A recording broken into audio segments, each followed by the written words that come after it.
Brian, thank you so much for joining us. Thank you for having me. Awesome. So you're an under 30 alum like myself. You're on the list in 2015. And curious, for those who don't know, can you tell us a little bit about Banza and how you got started in like the alternative pasta space? Yeah, so Banza makes delicious comfort foods from chickpeas.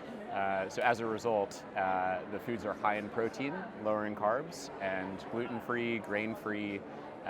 We started about 8 years ago now, and we're now in 21,000 doors, and long way to go, but the product line has expanded from what was originally just pasta to now mac and cheese, rice, and pizza.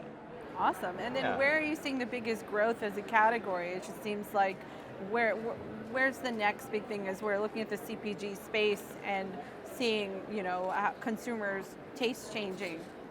Yeah. Well, I think what's interesting, and maybe this is just a self-serving answer, is our customers are particularly young. So that's my assumption when thinking about trends.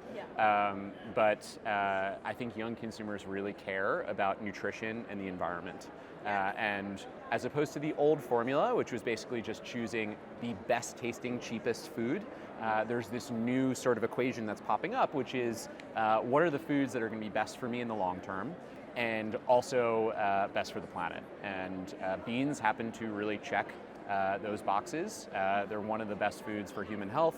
Consumption is correlated with really great health outcomes, whether it's longevity, reduced risk for cardiovascular disease, or on the environmental side, where they're often cited as the most environmentally efficient form of protein.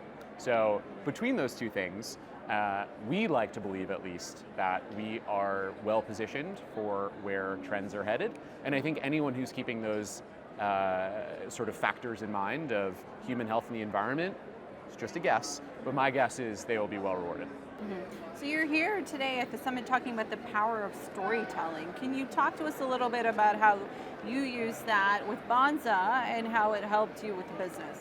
Yeah, so even before starting the company, I was talking about it in pretty big terms, recognizing that if you want to get people excited about the thing that you're working on, talking about a big picture vision can be very helpful. So from the earliest of days, before we had packaging, before we had a lot of stuff figured out, I was talking about how Banza was hoping to be like Chobani, but in pasta, where a higher protein, lower carb, or in their case lower sugar, version of a food that people know and love could become the new standard. Chobani became, well, not individually, but let's say Greek yogurt as a category became 50% of yogurt in a very short period of time. And why? Because it was a direct substitute that fit the bill for nutrition for a lot of people while not sacrificing on taste. And if we could do the same thing in pasta, why wouldn't it follow the same trend? And yeah, I mean, that resonated with a lot of people even before we had a product. And we still talk about it to this day. So it's a big, hairy, audacious goal, right? People talk about that. But if you want to get people excited and to rally around the thing that you're working on, at least from my perspective, that's a helpful thing to do. And I'm sure it helped with capital raising as well in the early days and probably even still to today. And that's something that's still very much an issue for a lot of business owners and founders is raising capital, whether it's VC backed or even getting a loan. Do you have any guidance for other business owners on how to navigate that in this current environment when a potential recession is looming and we're just coming out of the pandemic? Yeah, I mean, I don't think there's any panacea answer here, right? It totally depends on your stage of business.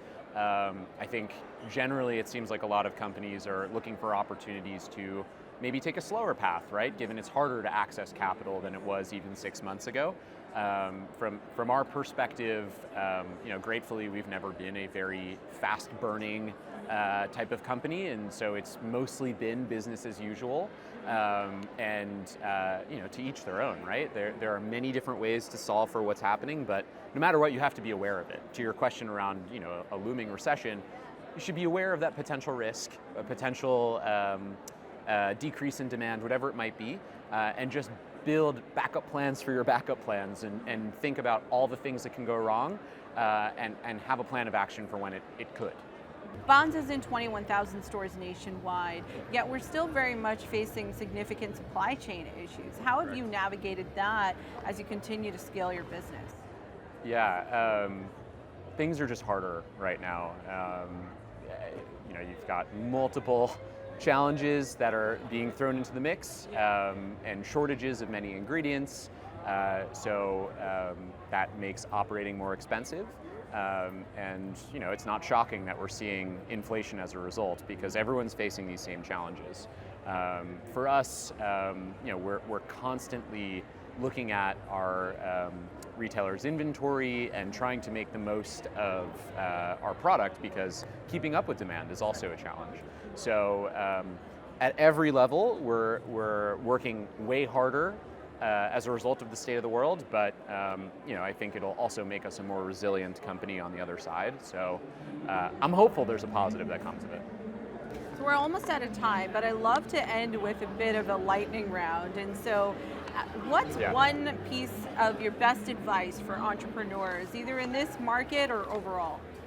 Yeah, so I think, at least from our perspective, one thing that has worked well is finding people who have done what you hope to do and learning from them.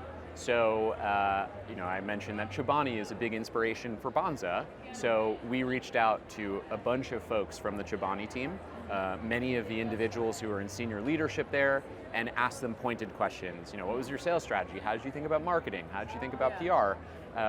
And that had a huge impact on the way that we thought about growing. We did eventually even do the Chobani incubator, which even further allowed us to learn from their team. So high level, there's almost always going to be a comparative company doing, even if it's in a different sector, doing something similar to what you hope to do.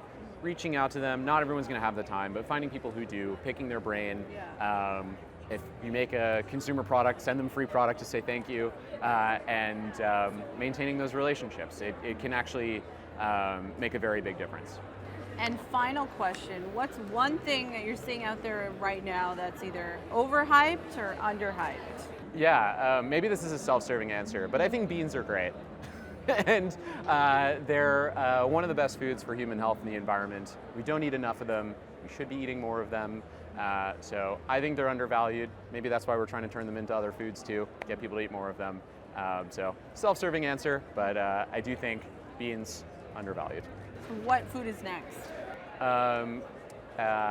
You'll have to wait and see, but we're super excited about all foods made from refined grains.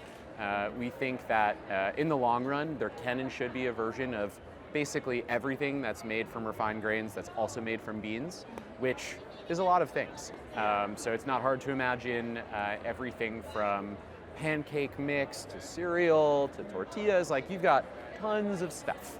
So we're excited to test and learn, try a bunch of things, and hopefully you'll be seeing us in many categories in the long run. All right. Well, Brian, thank you so much. Yeah. It was great speaking with you. Great speaking with you too. Thanks so much for having me.